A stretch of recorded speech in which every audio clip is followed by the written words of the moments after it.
Hello, everyone, and hi, Jason. I've been wanting to discuss something with you, and this topic, more than trees, it feeds in exactly with what I wanted to talk to you about, and I hope you don't mind if they listen. As this conference, as you know, is focused on promoting sustainable landscapes in Africa, and a key strategy in doing that is the landscape approach. As I'm sure most of you know, using a landscape approach implies working in a particular geographic space, a landscape, to integrate across sectors, to integrate diverse interests, and to integrate the different ecosystem types that you may find in that space. It's an approach that could be applied in any kind of setting, any kind of ecological or climatic zone, but here's the thing. Until now, a lot of the thinking about landscape approaches and a lot of the experience implementing landscape approaches has related to two things, farms and forests.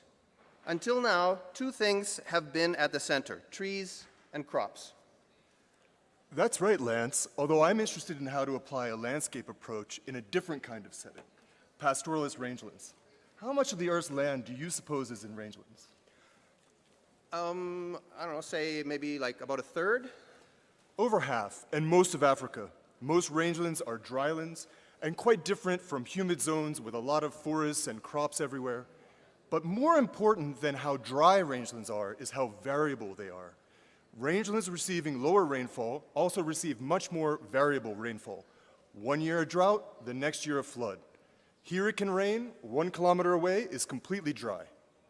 This extreme variability in dry rangelands is the main reason why calculating a stable carrying capacity is at best not helpful to management and at worst misleading. You know, those characteristics bring with them a number of ways that pastoralist rangelands are also socially and institutionally distinct. With that great variability from place to place and from year to year, with that variability, the way pastoralists create a livelihood is by moving their livestock adaptively and opportunistically, sometimes great distances. And as a result, what constitutes a meaningful landscape in those kind of settings often is huge. And with the mobility and the place-to-place and year-to-year variability, you also get a number of ways that pastoralist rangelands are institutionally distinct. For example? For example, a lot of pastoralist cultures and societies, they don't put a lot of emphasis on ownership and clear boundaries, knowing exactly what resource belongs to whom. Instead, the emphasis is on securing access to grazing resources. The institutions and systems for managing resources can also be very flexible. Social group membership that's fluid, ways of making decisions that are flexible and to outside eyes may appear very ad hoc. The norms in pastoralist cultures also can emphasize access, so much so that in some pastoralist settings, if a pastoralist comes to your area from another place with their livestock, your norms and your institutions, rather than emphasizing your ownership of that resource and your right to manage it, they may instead emphasize your obligation to allow them to come and graze. And so the importance of mobility and access means that a landscape approach will need to look different in pastoralist rangelands than it does in other settings. In my view, more effective landscape approaches will build upon people's livelihoods, their cultures, their aspirations. Each of these shift gradually over time, yet the present will determine much of the future. Jason, you're exactly right. And that's why in pastoralist rangelands, livestock need to be at the center of landscape approaches.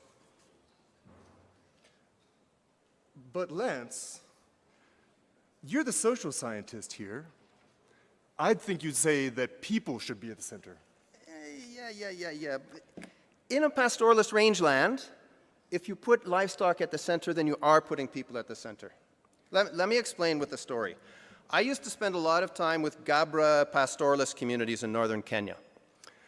One day, I was with a group of children, and I asked them a question. I asked them, what is it about your land, what is it that makes your land beautiful?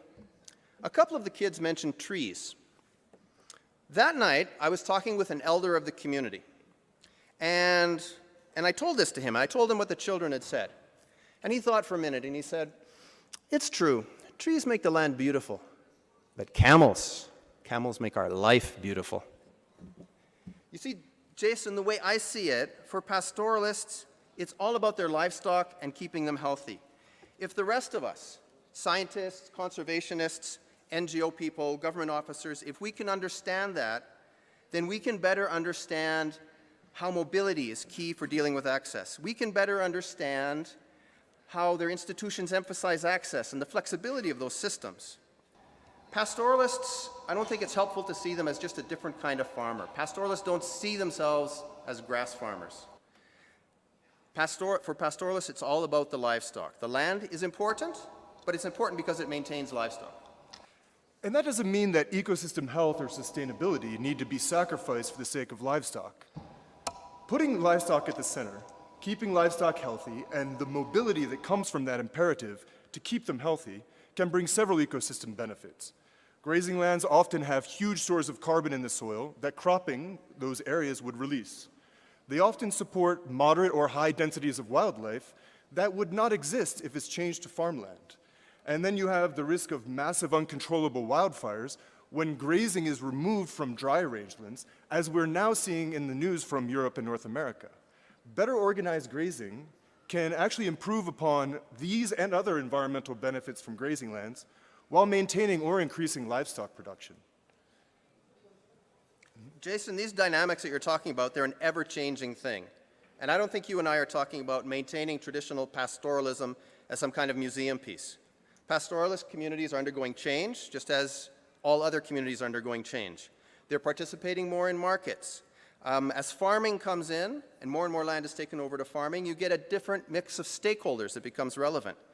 But this is what landscape approaches are about. Integrating a changing mix of stakeholders, integrating shifting interests, integrating these shifting conditions. And you're right, people should be at the center. But that means understanding people's aspirations. And for pastoralists, that means livestock are key. But that in turn means that our landscape approaches need to adapt. To finish up, I'm going to give one little example of how they may need to adapt.